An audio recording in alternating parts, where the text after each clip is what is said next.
मोदी जी और अमित शाह जी को मैं चुनौती दे रहे हैं, पीओके को हासिल करके रखिए। बूचर की रिपोर्ट को क्यों नहीं डिक्लासिफाई कर रहे हैं आप, बताइए। आप लोगों के इतिहास को बताना चाहते हैं अमित शाह जी, जवाब है आपके पास? सर, उस दिन भी चर्चा हुई थी, लेकिन उस समय सरकार को ये ध्यान नहीं रहती कि हमें महिलाओं के लिए रिजर्वेशन करना जरूरी है। लेकिन बाद में इनको ये पता चले कि महिलाओं को भी सम्मानित करना चाहिए, इसलिए जो शुरू से नहीं हुई, चर्चा के दौरान जब विपक्ष की तरफ से सरकार को सारे सलाह दिए गए थे, सारे गुहार लगाए गए थे, तो सरकार को ज्ञान की उदय हुई है और उस समय वो महिला को संरक्षण देने के लिए दूसरा एक विधेयक ला रही है। तो ये उचित कदम है, तो मैं उचित कदम को सराहना करते हैं और समर्थन भी करता हूं। सर, बात यह कि सर, आप सब जानते हैं कि कल सुप्रीम कोर्ट की तरफ से जो निर्देश आए हैं, जम्मू कश्मीर में चुनाव कराना भी जरूरी है। सुप्रीम कोर्ट ने यह कहा कि 2024 साल के सितंबर महीने के अंदर इलेक्शन कमीशन को यह निर्देशित किया गया कि चुनाव होना जरूरी है।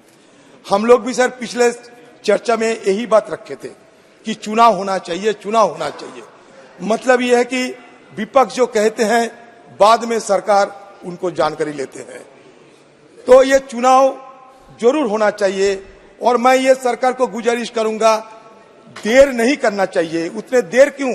अगर सरकार चाहे, सरकार अगर सुप्रीम कोर्ट पे जाए, सरकार अगर इलेक्शन कमीशन को कहे, तो चुनाव पहले भी हो सकते हैं।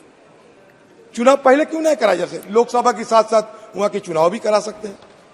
ये कोई मजबूरी नहीं कि हमें जब तक कोई नहीं कहेगा तब तक हमें चुनाव नहीं कराना, क्योंकि सदन के अंदर आपने कमिटमेंट किया था, हमारे गृह मंत्री ने सदन के अंदर एक कमिटमेंट किया था कि हम चुनाव कराएंगे। ये भी कमिटमेंट किया था हम स्टेटहुड भी देंगे एप्रोप्रिएट टाइम में। तो हम ये कहते हैं, चुनाव कराने के पहले क्यों स्टेटहुड नहीं दिया जाते? अब स्टेटहुड दे दिया करो, उसके बाद चुनाव कराओ। तब तो जम्मू कश्मीर के लोगों को ये लगेगा कि भाई हमारे बात थोड़ा बहुत सुना जाता है। सुप्रीम कोर्ट आज तो आप लोगों को निर्देश दे दिए हैं, तो आप घोषित कर दीजिए जी सदन के अंदर कि हम उतने देर नहीं, बल्कि उसके पहले हम चुनाव कराएंगे। ट्रूथ एंड रिकॉन्सिलिएशन कमेटी के बारे में सुप्रीम कोर्ट ने जिक्र किए हैं, इसके बारे में भी आपको कुछ कहना चाहिए, क्योंकि सारे मुद्दा एक साथ जुड़े हुए हैं।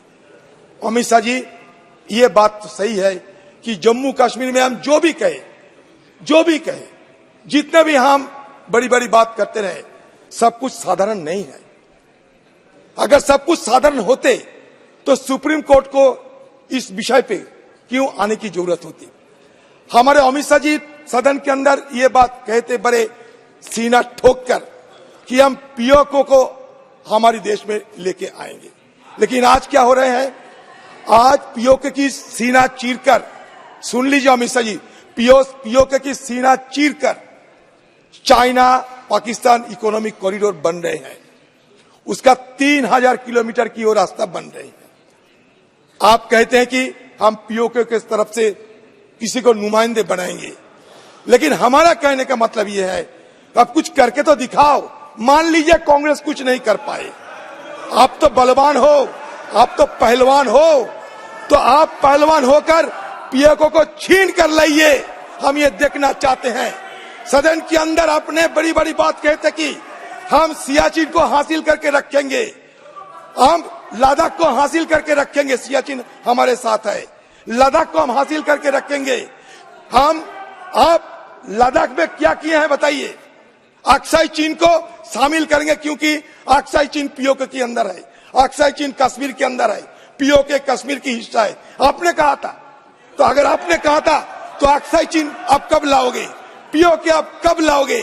तो इसलिए पलवानी छोड़ के जो काम होना चाहिए, महिला जुबान पे पलवानी, मैं जुबान पे पलवानी की बात करते हैं, ऐसा नहीं किसी को अपमान करने का कोई इरादा नहीं, मैं जुबान पे पलवानी की बात करते हैं। बड़ी बड़ी बात तो कहते हैं, उस पे भी जो पीओके है उस पे भी महिला आरक्षण रखा है, चिंता मत करो। हाँ सर, बात तो यह कि पीओके तो हमारे हाथ में नहीं है, तो अमित शाह जी कहे कि कब पीओके हमारे हाथ में आएंगे?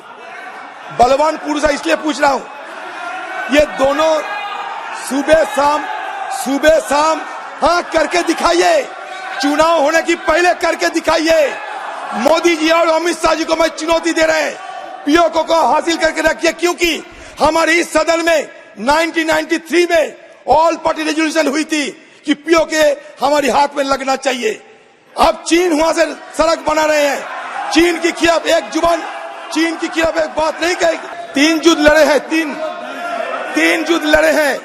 अब तक कुछ नहीं हुआ, इसलिए कि हमारी देश में इंदिरा गांधी जैसा आयरन लेडी थी। 3 युद्ध हुई हैं, इसलिए बचे हुए हैं सब कुछ। इतिहास को विकृत मत किया करो। आप हमारी देश की गृह मंत्री है, सुबह शाम नेहरू जी के खिलाफ इस तरीके की अनवेरिफाइड बात मत करो, इस तरीके की इल्जाम लगाने की बात मत किया करो। आप क्लासिफाइड क्यों करके रखे हैं? बूचर की रिपोर्ट को क्यों नहीं डिक्लासिफाई कर रहे हैं आप? बताइए। सारे कुछ क्लासिफाइड नहीं रहना चाहिए। पुराने समय आप सब बातें बोल लिए हो, अब तो इस पे बिल पे बोल रहे हैं। सर बात यह कि सर किस समय क्या हुआ था इस विषय पे सर, अगर हमारी तरफ से इतिहास की ऐतिहासिक दृष्टिकोण की तरफ लंबी डिबेट नहीं करते, ऐतिहासिक दृष्टिकोण की छोड़कर अभी सिर्फ इल्जाम लगाने, आरोप लगाना, ये हमारे लिए सही नहीं होगा, क्योंकि हमारे कोई प्रधानमंत्री देश की इंटरेस्ट छोड़कर किसी दूसरे को मदद नहीं किए। लेकिन आज इस तरीके की इल्जाम लगा जा रहे हैं कि जैसे कि एक अपराधी थे कोई हमारे पूर्व प्रधानमंत्री। ऐसा नहीं, आप लोगों की इतिहास भी तुरंत देखो आप। सर अगर बोलने दीजिए तो सर बोल लेंगे। सर मैं बोलने दोगे ठीक रहेगा। सर मैं आप लोगों की इतिहास थोड़ा बताना चाहते हैं। अमित शाह जी श्यामा प्रसाद मुखर्जी की बात कह रहे थे उस दिन। आपको याद है 1941 में श्यामा प्रसाद मुखर्जी और फजलुल हक, एक हिंदू महासभा की और एक मुस्लिम लीग, दोनों मिलकर बंगाल में सरकार बनाई थी। आपको याद है? तो इसके पीछे कारण क्या थी? और वो श्यामा प्रसाद मुखर्जी फजलुल हक से सत्ता बनाए थे 1941 में। ईयर बिफोर दैट, एक साल पहले, जो फजलुल हक वो पुराना बिफोर कागज इज फिर फॉलो बार-बार क्यों पढ़ते हो with the Muslim league had moved.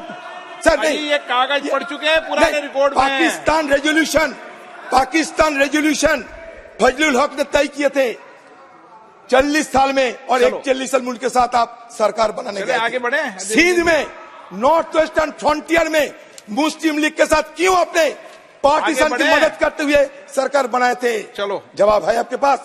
तो इसलिए मैं ये कहना चाहते हैं, इधर उधर की बात ना करके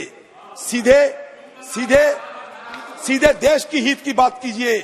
और सुबह और शाम आप फिजूल इल्जाम लगाते हुए किसी की अपमान मत किया करो। अगर अपमान करना चाहते हैं तो खुले सदन में सुबह से शाम तक चर्चा करने की जरूरत है, ये मैं जरूर मानना चाहते हैं और जरूर ये कहना चाहते हैं। सर हो गया। सर कश्मीर की हेल्थ के बारे में हमारा साथी कह रहे थे, according to the latest findings of the National Family Health Survey, levels of malnutrition in J&K have increased at an alarming level. In 2019-21, 19% of children were wasted as compared to 12% in 2015-16, and 2019-21, 9.7% children severely wasted as compared to 5.6% in 2015-16. मतलब हर साल बच्चों की हालत बुरा होते जा रहे हैं। Prevalence of anaemia in children between 6 to 59 months of age increased from 53.8% in 2015-16 to 72.7% in 2019-20. Prevalence of anaemia, sir anaemia की बात करते हैं। Prevalence of anaemia in women between 15 to 49 years of age increased from 48.9% in 2015-16 to 65.9% in 2019-20.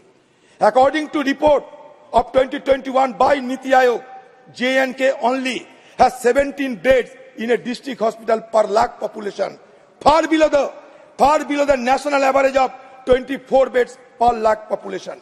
J&K has the second lowest ratio of staff nurses in population to Indian public health standard norms set under the National Health Mission. Sir ये महिला के बारे में कहते थे, इसलिए मैं कह रहा हूं। इस तरह की सर बहुत सारे मुद्दे हैं, आज मैं नहीं जाना चाहते, लेकिन जरूर ये बिल को स्वागत करते हैं और जल्द से जल्द जम्मू कश्मीर में चुनाव करके आप दिखाइए, पूर्ण राज्य की दर्जा दीजिए।